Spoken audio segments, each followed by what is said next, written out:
दोस्तों, आज का वीडियो आप सभी के लिए बहुत ही ज़्यादा इम्पॉर्टेंट है क्योंकि मैं अपने चैनल पे पहली बार आपको ये समझाऊंगा कि आप किस प्रकार प्रेजेंट इंडेफिनिट के एक्टिव वॉइस और पैसिव वॉइस उसके फंडामेंटल बेस के साथ बहुत ही अच्छी तरीके से आपको समझाने वाला हूं। तो मैं आपसे रिक्वेस्ट करता हूं कि ये वीडियो आप अंत तक जरूर देखें। नमस्कार दोस्तों, मेरा नाम है विक्की और आप देख रहे हैं विक्की की पाठशाला। तो चलिए आज का वीडियो हम स्टार्ट करते हैं। और दोस्तों, वीडियो को स्टार्ट करने से पहले मेरी आपसे छोटी सी रिक्वेस्ट कि अगर आपको ये वीडियो अच्छा लगता है तो इसे लाइक करना, और अगर आप चैनल पे पहली बार आए हैं तो हमें सब्सक्राइब करना तो बिल्कुल भी ना भूलें। तो चलिए आज का वीडियो हम स्टार्ट करते हैं। देखिए दोस्तों, मैंने एक बहुत ही अच्छी आपके लिए एक शीट तैयार की है जिसमें मैंने प्रेजेंट इंडेफिनिट टेंस लिख रखा है। ऊपर इधर मैंने एक्टिव वॉइस को समझा रखा है और यहाँ पे मैंने पैसिव वॉइस को समझा रखा है।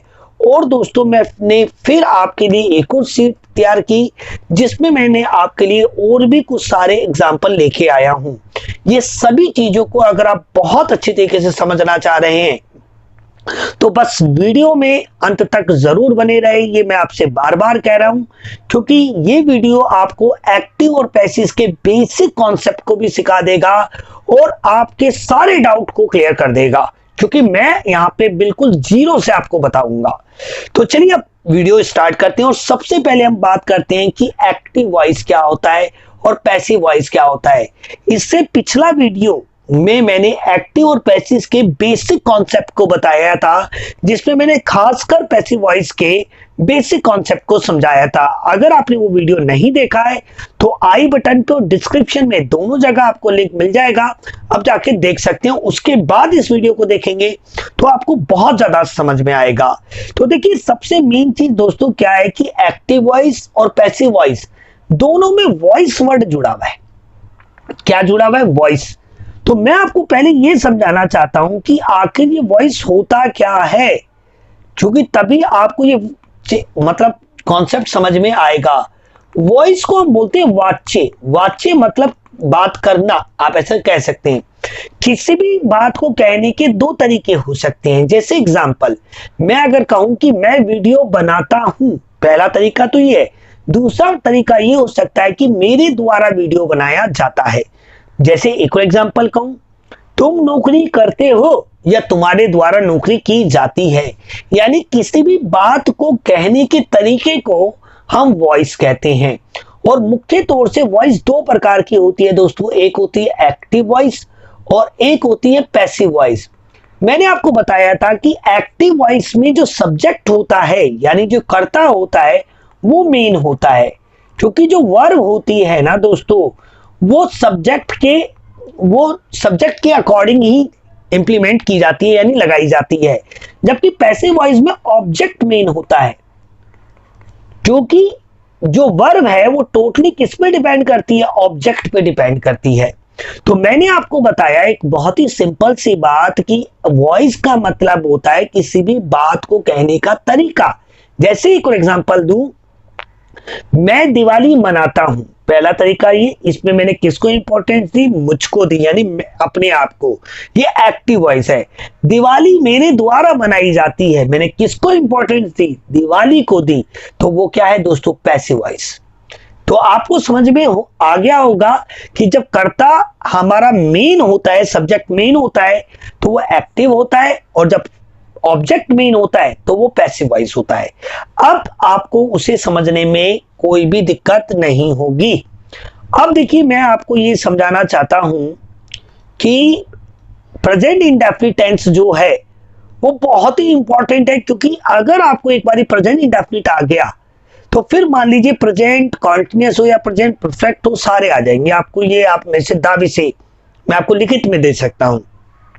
तो देखिए, अगर हम सबसे पहले प्रेजेंट इंडेफिनिट की बात करें, तो इसके एक्टिव वॉइस की बात करें तो इसकी पहचान क्या होती है? भाई, क्रिया के साथ ता है, ती है, ते है आता है। जैसा कि आप इन तीनों सेंटेंस में देख रहे हो। मैं स्कूल में पत्र लिखता हूं, ता हूं आ रहा है। हम सदर से दूध खरीदते हैं, ते है आ रहा है। राहुल मेरे लिए पैसे भेजता है, फिर द्वारा क्या आ रहा है? ता है आ रहा है। तो जब भी अगर किसी वाक्य में क्रिया के अंत में या क्रिया के साथ या क्रिया के बाद ता है, ती है, ते है होता है तो उसे हम एक्टिव वॉइस कहते हैं प्रेजेंट इंडेफिनिट का। पर इंपॉर्टेंट बात दोस्तों, सबसे इंपॉर्टेंट बात, यहां पे कर्ता प्रधान होता है। जो क्रिया का लगना पूरी तरीके से कर्ता पे निर्भर करता है दोस्तों। यही बात आपको बहुत अच्छी तरीके से मैं इस वीडियो में समझाऊंगा। अगर आप अंत तक बने रहते हैं, आप देख रहे हैं कि आमने सामने मैंने कंपैरिजन करके दिखाया है, आप पूरा अंत तक वीडियो देखें, यकीन मानिए आपको बहुत समझ में आएगा। तो देखिए, इस सेंटेंस को मैंने पहचान बता दी, इस पे मैंने डिटेल वीडियो भी बना रखा है, प्रेजेंट इंडेफिनिट का 50 मिनट का वीडियो है। आप देखना चाहे आई बटन पे मैंने उसका लिंक दिया है, वहां जाके आप देख सकते हैं। अगर आप इसके हम रूल की बात करें, एक्टिव के रूल की, यानी प्रेजेंट इंडेफिनिट की पहचान की बात की मैंने, और पैसिव रूल की बात की, तो रूल क्या है? सबसे पहले हम क्या लिखते हैं? सब्जेक्ट लिखते हैं पहले नंबर पे। दूसरे नंबर पे हम वर्ब की फर्स्ट फॉर्म लिखते हैं। तीसरे नंबर पे हम सब्जेक्ट के मतलब वर्ब के साथ कभी कभी ES जोड़ते हैं और कभी कभी नहीं जोड़ते हैं, सिंपल सी बात। चौथे नंबर पे हम लिखते हैं ऑब्जेक्ट। पांचवें नंबर पे हम लिखते हैं एक्स्ट्रा। ये 5 स्टेप होते हैं हमारे। अब दोस्तों मैंने ये भी बता दिया इसके रूल के बारे में। अब मैं आपको बना के दिखाता हूं कि इस सेंटेंस को मैं कैसे प्रेजेंट इंडेफिनिट में कन्वर्ट कर सकता हूं, मतलब कैसे मैं इंग्लिश में कन्वर्ट कर सकता हूं। तो नियम आपको बिल्कुल पता ही है, अगर आप मेरी सीरीज को ज्वाइन कर रखा है, कि पहले स्टेप में आपने सब्जेक्ट ऑब्जेक्ट वर्ब ढूंढना है। पहले स्टेप में हमें क्या करना होता है? सब्जेक्ट ऑब्जेक्ट वर्ब ढूंढना होता है, यानी एक्स्ट्रा भी। और दूसरे में हमें उसे क्या करना होता है? आइडेंटिफाई करना होता है। और तीसरे नंबर पे दोस्तों हमें रूल के अकॉर्डिंग उसको बनाना होता है। ये 3 छोटे से नियम हैं, मतलब स्टेप्स हैं। तो सबसे पहले इसमें से मैं कर्ता क्रिया कर्म ढूंढता हूं। भाई कौन? मैं। क्या लिखता हूं? पत्र लिखता हूं। लिखना क्या है दोस्तों? क्रिया है, लिखना क्रिया है। स्कूल में ये क्या हो गया? एक्स्ट्रा हो गया। हमने सब्जेक्ट ढूंढा, ऑब्जेक्ट ढूंढा, वर्ब ढूंढी, एक्स्ट्रा ढूंढा। अब बात करते हैं पहचान की। तो लिखना का मूल रूप क्या होता है? लिखना। लिखता हूं का मूल रूप होता है लिखना। इस ना की जगह पे क्या आ रहा है? ताहू आ रहा है, जो कि हमें बता रहा है कि प्रेजेंट इंडेफिनिट है। अब दोस्तों यहां पे रुके। अब ये प्रेजेंट इंडेफिनिट का एक्टिव है या पैसिव है, ये कैसे पता लगेगा? क्या इधर कर्ता मौजूद है? यस है। कौन बोलने से हमें कर्ता मिलता है? तो ये प्रेजेंट इंडेफिनिट का एक्टिव वॉइस है दोस्तों। जब आपके पास एक वाक्य में कर्ता हो और वो कर्ता के ही स्थान पे हो, तब वो एक्टिव वॉइस है। जब मैं अभी इसे पैसिव वॉइस में समझाऊंगा आपको बहुत अच्छे तरीके से समझ में आएगा। अब मैं इसे रूल के अकॉर्डिंग बनाता हूं। सबसे पहले मैंने क्या लिखा? आई लिखा, बिल्कुल सिंपल। लिखता हूं को क्या बोलता हूं? राइट। मैंने लिखा राइट। ES या S नहीं आएगा, क्योंकि ES या S का प्रयोग हम थर्ड पर्सन सिंगुलर नाउन के साथ करते हैं, जो कि है ही, शी, इट और सिंगुलर नाउन। ये 4 के साथ ही हमारा ES या S होता है यूज प्रेजेंट इंडेफिनिट के एक्टिव वॉइस में, बाकी के साथ नहीं होता। तो हमने लिखा आई राइट।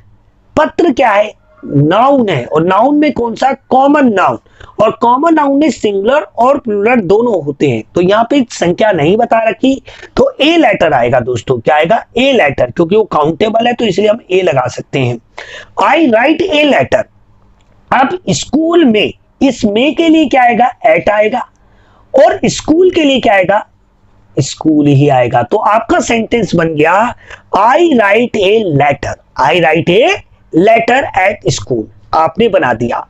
अब बात करते हैं हम इसके पैसिव वॉइस की। अब देखिए, पैसिव वॉइस में जो पहचान होती है ना, वो भी एक तरीके से ता है, थी है, ते है, ऐसे ही होती है। बट एक वर्ड आपका ना फालतू में लग जाता है, जाते हैं, जाती है, या जाते हैं, इस तरीके से। देखिए दोस्तों, मैंने अगर आपको आपने मेरा वीडियो देखा हो तो मैंने आपको ये बात कह दी थी कि अगर आप पैसिव वॉइस सीखना चाहते हैं तो आपको 2 काम करने पड़ेंगे। पहली बात कि आपको हिंदी के वाक्यों में से द्वारा को हटा देना है। द्वारा के क्या करने हैं? द्वार बंद कर देने हैं। और इंग्लिश में बाय को भी हटा देना है, यानी बाय को बाय बाय बोल देना है। अगर जब तक आप द्वारा और बाय के माध्यम से ही पैसिव वॉइस को पहचान पाते हो तो आप ये समझ लीजिए आप कभी भी इंग्लिश में पैसिव वॉइस नहीं सीख पाओगे। तो इसलिए दोस्तों देख रहे हैं आप, मैंने कोई कहीं पे भी इन तीनों सेंटेंस में द्वारा वर्ड नहीं लगाए, तब भी मैं आपको ये पहचान के दिखा दूंगा कि ये पैसिव वॉइस आप पहचान पाओगे। कैसे? बहुत ही सिंपल सी बात, अभी मैं आपको समझाता हूं। स्कूल में क्या लिखा जाता है? देखिए आप ये जानते हैं क्या और किसको बोलने से हमें मिलता है ऑब्जेक्ट, कौन और किसने बोलने से हमें मिलता है सब्जेक्ट। तो क्या बोलने पे हमें क्या मिल रहा है? ऑब्जेक्ट मिल रहा है, पत्र। लिखना क्या है हमारा? वर्ब। कहा? स्कूल, जो कि एक्स्ट्रा हो गया। कौन स्कूल में पत्र लिखता है? इस सेंटेंस में आपको कर्ता का पता नहीं है। तो मैंने आपको यही बात पिछले वीडियो में बताया था कि पैसिव वॉइस का इस्तेमाल सही मायने में आपको तभी करना होता है जब एक वाक्य में कर्ता नहीं होता, और हमारी टेक्स्ट बुक में 99.9% ऐसे ही पैसिव वॉइस इस्तेमाल होते हैं, बट हमें वहां पे द्वारा नहीं दिखता, इसलिए दोस्तों हम उन्हें पैसिव वॉइस नहीं पहचान पाते हैं। तो इसलिए याद रखें कि पैसिव वॉइस इस्तेमाल करने की दो कंडीशन है। पहली कंडीशन, जब आप एक कर्म को एक कर्ता की अपेक्षा अधिक प्रधानता देते हो, जो कि 0.1% इस्तेमाल होता है, ना कि बराबर निकाल दो उसे द्वारा वाली चीज को। 99.9% तभी हम पैसिव वॉइस बनाते हैं जब आपको एक वाक्य में कर्ता नहीं पता होता है। जैसे इस सेंटेंस में आपको क्या लिखा जाता है? पत्र लिखा जाता है। लिखना वर्ब भी पता है, कहां लिखा जाता है? स्कूल में, एक्स्ट्रा भी पता है, बट कौन लिखता है ये यहां पे नहीं पता।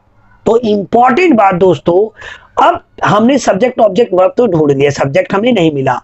जा लिखना, देखिए लिखना, इस यहां पे ना के लिए क्या आ रहा था? ताहू। यहां पे क्या आ रहा है? ना के स्थान पे जाता है, तभी मैंने यहाँ पे पहचान लिखी है जाता है, जाती है, जाती है। यहाँ पे जा का कोई भी सेंस नहीं है, ये केवल एक पहचान का पार्ट है। यहाँ पे गो वेंट गॉन नहीं लिखना है इसके लिए, ये केवल एक पार्ट का है। जैसे आप कोई भी सेंटेंस बोलिए, जैसे मैं कहूं तुम चाय पीते हो, क्लियर। अब इसी को मैं द्वारा के हिसाब से बनाऊं, तुम्हारे द्वारा चाय पी जाती है, जाती है, जा वर्ड आया है, बट उसका कोई इंग्लिश नहीं लिखनी है, वो केवल एक आइडेंटिफिकेशन का पार्ट है दोस्तों। ये बात मैं आपको समझाना चाहता था। तो देखिए ये क्लियर हो गई आपको। अब हमने ऑब्जेक्ट ढूंढ लिया, वर्ब ढूंढ लिया, एक्स्ट्रा ढूंढ लिया, सब्जेक्ट हमें नहीं मिला, ठीक है, पहचान भी कर ली। अब ये एक्टिव है या पैसिव है? देखिए कर्ता मौजूद है तो एक्टिव, कर्ता मौजूद नहीं है तो पैसिव वॉइस। सिंपल सी बात, एक सिंपल लॉजिक। तो अब इस सेंटेंस को आपको 100% इसे बनाना होगा पैसिव वॉइस के अकॉर्डिंग, है ना, क्योंकि यहां पे आपको कर्ता पता ही नहीं है, तो वो ही मेन है दोस्तों। तो अब इस ऑब्जेक्ट को मैं कैसे ट्रीट करूंगा? सब्जेक्ट की तरह। अब देखिए ये रूल आप समझ पाएंगे, ये जो सब्जेक्ट है ना दोस्तों, वास्तव में ये क्या है? ऑब्जेक्ट है एक्टिव वॉइस का।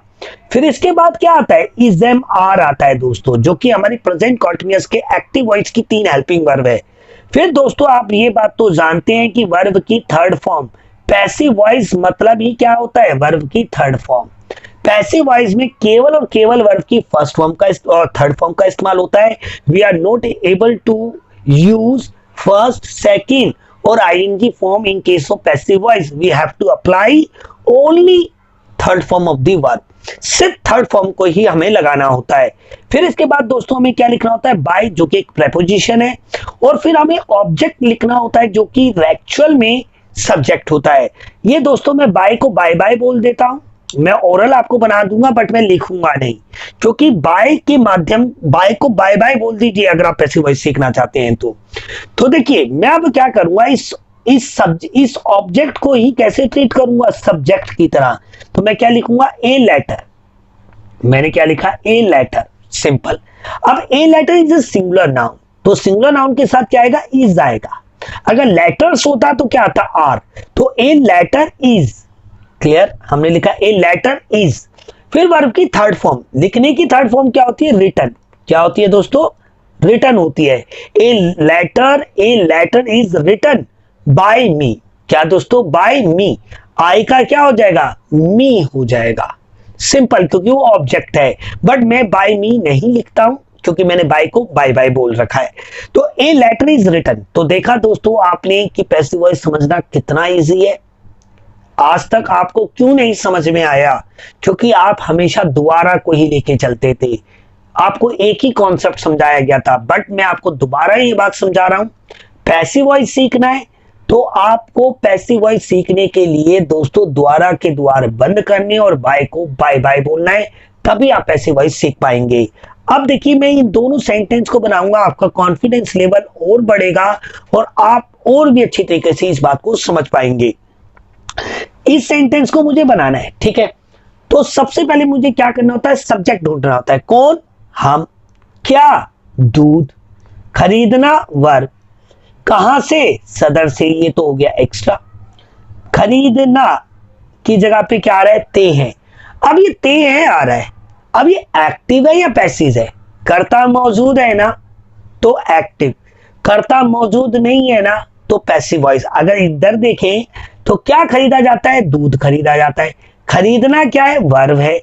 जाता है या ता है बोलूं तो प्रेजेंट इंडेफिनिट हो गया। कहां से, सदर से। कौन खरीदता है, यहां पे आपको कर्ता नहीं पता है इसलिए ये पैसिव वॉइस है। यहां पे कर्ता पता है इसलिए ये एक्टिव वॉइस है। अगर आप सब्जेक्ट जानते हैं तो वो एक्टिव होता है, सब्जेक्ट के बारे में जानकारी नहीं है तो वो पैसिव वॉइस होता है। अब देखिए दोनों में, एक में लगेगा एक्टिव का रूल, दूसरे में लगेगा पैसिव वॉइस का रूल, यही खेल है बस। अब हमने क्या लिखा, वी लिखा, हमने वी लिखा। बाय को हम क्या कहते हैं, बाय, वी बाय। हमने सब्जेक्ट लिखा फिर बाय लिखा, फर्स्ट फॉर्म, ठीक है। अब वर्ब की, अब बारी किसकी आती है, ईएस, ईएस का तो प्रयोग होगा नहीं क्योंकि आई और वी और यू यानी फर्स्ट पर्सन और सेकंड पर्सन के साथ हम नहीं लगाते हैं, तो आई और वी के साथ नहीं होता। अब बारी किसकी है, ऑब्जेक्ट। ऑब्जेक्ट क्या है, मिल्क। मिल्क के साथ आप ए नहीं लगा सकते ना एन लगा सकते, क्यों, क्योंकि ये नाउन तो है, कॉमन नाउन भी है, बट अनकाउंटेबल नाउन है। कैसी है, अनकाउंटेबल, इसे गिना ही नहीं जा सकता। इसलिए मेरे दोस्तों आप यहाँ पे ए या एन का प्रयोग नहीं कर सकते। अगर आप कोई आर्टिकल इस्तेमाल करना चाहते हैं तो द का प्रयोग आप कर सकते हैं। तो वी बाय मिल्क फ्रॉम सदर। अब देखिए फ्रॉम सदर, अब यहां पे देखिए क्या आया है, से आया है जो कि एक प्रेपोजिशन है। यहां पे मे आया है जो कि एक और प्रेपोजिशन है। यहां पे स्कूल प्रेपोजिशनल ऑब्जेक्ट है और यहां पे सदर प्रेपोजिशनल ऑब्जेक्ट है। तीन तरीके के ऑब्जेक्ट होते हैं, डायरेक्ट, इनडायरेक्ट और प्रेपोजिशनल ऑब्जेक्ट। प्रेपोजिशनल ऑब्जेक्ट क्या और किसको से पता है तो वो बाद में आता है, उनके बाद एज ए एक्स्ट्रा आता है। तो यहां पे हमने फ्रॉम क्यों लिखा, क्योंकि यहां पे दूध खरीदने का सोर्स है सदर, और हमेशा सोर्स के लिए हमेशा क्या लगाते हैं, फ्रॉम लगाते हैं। तो हमने लिखा वी बाय मिल्क फ्रॉम सदर। अब मैं इसे पैसिव वॉइस में बनाता हूं। क्या खरीदा जाता है, दूध खरीदा जाता है। खरीदना हमने तीनों ढूंढ लिया, सब्जेक्ट नहीं पता। अब सब्जेक्ट नहीं पता है इसलिए हमें इसे पैसिव वॉइस इस्तेमाल करते हैं। देखिए दोस्तों जो अंग्रेज थे यानी जिन्होंने इंग्लिश का निर्माण किया, उन्होंने जो पैसिव वॉइस बनाए थे ना वो इसलिए बनाए थे कि जब एक व्यक्ति को सब्जेक्ट के बारे में जानकारी ना हो, ऑब्जेक्ट पता हो, सब्जेक्ट ना पता हो, तो उसी ऑब्जेक्ट को वो सब्जेक्ट की तरह ट्रीट करके उस सेंटेंस को बना सके। इंपॉर्टेंस का कोई लॉजिक नहीं है यहाँ पे। तो देखिए हम इसको कैसे बनाएंगे, मिल्क बनाएंगे। हमने लिखा मिल्क, देखिए हमने क्या किया, मिल्क लिखा जो कि सब्जेक्ट की तरह ट्रीट कर रहे हैं, पर वास्तव में क्या है, वो ऑब्जेक्ट था एक्टिव में। मिल्क लिखा, फिर milk is a singular noun तो हम क्या लिखेंगे, इज लिखेंगे, ठीक है। वर्ब की थर्ड फॉर्म, खरीदने की थर्ड फॉर्म क्या होती है, बाउट होती है दोस्तों, आप जानते हैं बाउट। Milk is bought. अब मिल्क इज बाउट फ्रॉम सदर, फ्रॉम सदर। अगर आप बाय लिखते तो मैं ऐसे भी लिख सकता, milk is bought by us, by us. मैंने तो बाय इस्तेमाल नहीं करना बट मैं आपको बोल के दिखा रहा हूं, milk is bought by us from Sadar. पर अब दोस्तों आप ये देख पाते हो कि ये क्या है, पैसिव वॉइस है, इसलिए मैंने यहाँ पे बाय नहीं लगाया। अब तीसरा सेंटेंस बनाते हैं और भी आपको थोड़ा अच्छी तरीके समझ में आएगा। राहुल मेरे लिए पैसे भेजता है। कौन, राहुल। क्या, पैसे। भेजना वर्ब, था है प्रेजेंट इंडेफिनिट। कैसे बनाएंगे, राहुल लिखा हमने सबसे पहले, भेजने को हम सेंड बोलते हैं। भाई Rahul is a singular noun, तो एस या एस आएगा, क्या लगा देंगे, एस लगा देंगे, Rahul sends money, Rahul sends money. अब के लिए के लिए क्या आता है, फॉर आता है, जो कि एक प्रेपोजिशन है। राहुल सेंड्स मनी फॉर, मेरे लिए, फॉर मी। क्लियर, बन गया हमारा सब्जेक्ट और बन गया सेंटेंस। अब इस सेंटेंस को बनाते हैं, क्या भेजता है, पैसे, किसके लिए, मेरे लिए। भेजना वर्ब, भेजते हैं, मेरे लिए पैसे भेजे जाते हैं। तो आपने देखा यहाँ पे ऑब्जेक्ट भी है, वर्ब भी है और एक्स्ट्रा भी है। बट दोस्तों कौन भेजता है मेरे लिए, अगर मैं इस सेंटेंस में बोलूं मेरे लिए पैसे भेजे जाते हैं और आपसे पूछूं कि कौन भेजता है मेरे लिए पैसे, तो भैया हमें नहीं पता। तो in this condition we have to make this sentence according to the passive voice, because why, because in this sentence we don't know the subject, that is why. इसीलिए दोस्तों आपको पैसिव वॉइस इस्तेमाल करना है कि आपको कर्ता का पता ही नहीं है। तो यही बात आप समझिए, पूरी ग्रामर में आपको पैसिव वॉइस वहीं इस्तेमाल करना होता है जब आपको एक्टिव वॉइस सॉरी सब्जेक्ट नहीं पता होता। तो देखिए अब मैं मनी, जो कि यहाँ पे ऑब्जेक्ट था, मैं उसे सब्जेक्ट की तरह ट्रीट करूंगा। मैंने लिखा मनी, मैंने लिखा मनी, ठीक है, मैंने लिखा money, money is a singular noun, तो मैं क्या लिखूंगा, इज मनी इज सेंट। भाई फर्स्ट फॉर्म है सेंट, थर्ड फॉर्म है sent. Money is sent for me, for me, for me. अगर मैं इसको पूरा बनाता और बाय का भी इस्तेमाल करता तो कैसे बनाता, money is sent by Rahul for me. But by को तो मैंने क्या कह रखा है, बाय बाय, इसलिए मैं नहीं इस्तेमाल करता हूं। तो मैं उम्मीद करता हूं कि ये चीज आपको समझ में आई होगी। अब मैं आपको थोड़ा सा और थोड़े से एग्जाम्पल के माध्यम से इसको क्लियरिटी करता हूं, जल्दी जल्दी बनाऊंगा क्योंकि मैं आपको कॉन्सेप्ट बिल्ड करा चुका हूं। देखिए दोस्तों, रेखा गुप्ता दिल्ली में दुकान चलाती है। कौन, रेखा गुप्ता, ये हो गया सब्जेक्ट। क्या चलाती है, दुकान, चलाना वर्ब, टी है प्रेजेंट इंडेफिनिट, दिल्ली में, ये हो गया एक्स्ट्रा। अब देखिए हमें सब्जेक्ट मिल गया, ऑब्जेक्ट मिल गया, वर्ब मिल गया, एक्स्ट्रा मिल गया, सारी चीजें मिल गई, ठीक है।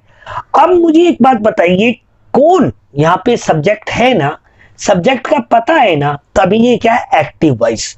जरा इसी का दूसरा देखिए, रेखा गुप्ता के द्वारा, रेखा गुप्ता के द्वारा मैंने हटा दिया, दिल्ली में दुकान चलाई जाती है। क्या चलाई जाती है, दुकान, चलाना वर्ब, जाती है प्रेजेंट इंडेफिनिट, कहां, दिल्ली में, कौन चलाता है यहां पे नहीं पता, यानी यहां पे सब्जेक्ट का नहीं पता। इसलिए दोस्तों ये एक्टिव वॉइस है और ये क्या है, पैसिव वॉइस। जब आपको कर्ता पता है तो एक्टिव, जब कर्ता नहीं पता तो पैसिव। एक्टिव है तो एक्टिव का रूल लगाओ, पैसिव है तो फिर पैसिव वॉइस का रूल लगाओ। तो यहां पे मैंने लिखा रेखा, मैंने क्या लिखा, गुप्ता, ठीक है, रेखा गुप्ता दुकान चलाती है, बिजनेस से जुड़ी भी बात है तो रन वर्ड हम लिख सकते हैं। और Rekha Gupta is singular noun तो हम एस लगा देंगे, रेखा गुप्ता रन्स, दुकान क्या है, नाउन है, कॉमन नाउन है, काउंटेबल है, इसलिए ए शॉप, क्या लगाएंगे, ए शॉप। दिल्ली में, दिल्ली एक राज्य है, बड़ा है, तो इन दिल्ली, क्लियर है, Rekha Gupta runs a shop in Delhi. Have you got my point? I think आपको ये बात समझ में आई होगी। अब इस सेंटेंस को मैं इंग्लिश में बनाऊं तो मैं कैसे बनाऊंगा, ए शॉप, ए शॉप, क्योंकि भाई हमारे पास यहाँ पे क्या चलाई जाती है, दुकान, कौन चलाता है ये नहीं पता, हमें कर्म पता है, कर्ता नहीं पता। जब कर्म पता है तभी तो कर्म वाच्य है, पैसिव वॉइस है, इसी बात को आप ध्यान दें। तो ए शॉप इज आएगा दोस्तों, रन की जो थर्ड फॉर्म होती है वो रन ही होती है, सेकंड फॉर्म रेन होती है। तो a shop is run by Rekha Gupta, मैंने बाय नहीं लिखा, a shop is run in Delhi. देखिए दोस्तों कितना इजी है। अब और देखिए क्या चलाई जाती, सॉरी, लड़के मैदान में फुटबॉल खेलते हैं। कौन, लड़के, क्या खेलते हैं, फुटबॉल, खेलना वर्ब, ते है प्रेजेंट इंडेफिनिट। भाई कहां, मैदान में, हमें सब्जेक्ट ऑब्जेक्ट वर्ब। इंपॉर्टेंट बात दोस्तों की सब्जेक्ट है, सब्जेक्ट है तो वो एक्टिव है, एक्टिव है तो एक्टिव का रूल लगेगा। एक्टिव का रूल क्या है कि सबसे पहले हम क्या लिखेंगे, सब्जेक्ट लिखेंगे बॉयज, फिर क्या आएगा, वर्ब की फर्स्ट फॉर्म, खेलने की फर्स्ट फॉर्म क्या है, प्ले, फिर क्या आएगा ऑब्जेक्ट। वैसे तो ES आता है बट ये क्या है, बहुवचन है, बॉय है, बॉयज है ना कि बॉय है। तो बॉयज प्ले फुटबॉल, फुटबॉल एक काउंटेबल नाउन है, तो फुटबॉल मैदान में एट ग्राउंड, एट ग्राउंड, और ग्राउंड से आगे आप आर्टिकल इस्तेमाल करना चाहते हैं तो द ग्राउंड आप इस्तेमाल कर सकते हैं। तो बॉयज प्ले ए फुटबॉल एट ग्राउंड। अब इस सेंटेंस को देखिए, मैदान में क्या खेली जाती है, फुटबॉल, खेलना वर्ब, जाती है प्रेजेंट इंडेफिनिट, कहां खेली जाती है, स्कूल, मैदान में, कौन खेलता है, नहीं पता। तो इसी सेंटेंस को आपने क्या करना है, पैसिव वॉइस के अकॉर्डिंग बनाना है। अब इस ऑब्जेक्ट को आपने क्या करना है, सब्जेक्ट की तरह ट्रीट करना है, यानी a football, a football is, a football is, फिर वर्ब की थर्ड फॉर्म क्या होगी, played, a football is played, मैंने क्या लिखा, a football is played by boys, पर बाय को तो बाय बाय बोला है, a football is played at ground, at ground. तो देखा दोस्तों कितना इजी है। और देखते हैं कुछ सेंटेंस। हम भारत में प्रतिवर्ष दिवाली मनाते हैं, कौन, हम, क्या मनाते हैं, दिवाली, मनाना वर्ब, भारत में प्रतिवर्ष एक्स्ट्रा, ठीक है, ते हैं प्रेजेंट इंडेफिनिट। अब प्रेजेंट इंडेफिनिट तो है, एक्टिव है या पैसिव, कर्ता मौजूद है तो एक्टिव, कर्ता मौजूद नहीं है तो पैसिव। तो हम कैसे लिखेंगे, वी लिखा, मनाने को हम बोलते हैं सेलिब्रेट, वी के साथ ये इसका प्रयोग नहीं होता है, तो we celebrate Diwali, we celebrate Diwali, या डी कैपिटल भी लिख सकते हैं क्योंकि ये प्रॉपर नाउन है। तो we celebrate Diwali in India, in India, और प्रति वर्ष का मतलब होता है एवरी ईयर, क्या होता है दोस्तों, एवरी ईयर, जो एडवर्ब ऑफ टाइम को डिनोट कर रहा है। तो we celebrate Diwali in India every year. अब इस सेंटेंस को देखिए कैसे बनाएंगे। भारत में प्रतिवर्ष दिवाली मनाई जाती है, क्या मनाई जाती है भाई, दिवाली, मनाना वर्ब, भारत में प्रतिवर्ष एक्स्ट्रा, कौन मनाता है ये तो नहीं पता आपको, तो ही आपने इसे पैसिव वॉइस बनाना है। अब मैं क्या करूंगा, इस दिवाली को ना मैं सब्जेक्ट की तरह ट्रीट कर लूंगा दिवाली, बट एक्चुअल में दिवाली खुद को नहीं मनाती है, लोग दिवाली को मनाते हैं। यहाँ पे वो क्लेरिफाई नहीं है सब्जेक्ट के बारे में। एक्चुअल में दिवाली क्या है, ऑब्जेक्ट, इसे सब्जेक्ट की तरह ट्रीट किया गया है, तो हम इज एम आर में से एक लगाएंगे, आएगा इज। सेलिब्रेट की कौन सी फॉर्म लगेगी, थर्ड, क्योंकि पैसिव वॉइस में तो कोई दिक्कत ही नहीं है, थर्ड ही लगती है। Diwali celebrate in India, in India every year, आप आगे लिख लेना। तो ये भी मैं उम्मीद करता हूं आपको समझ में आया होगा। सेकंड लास्ट सेंटेंस देखते हैं। कविता नेहा और कविता कंप्यूटर बेचते हैं, कौन,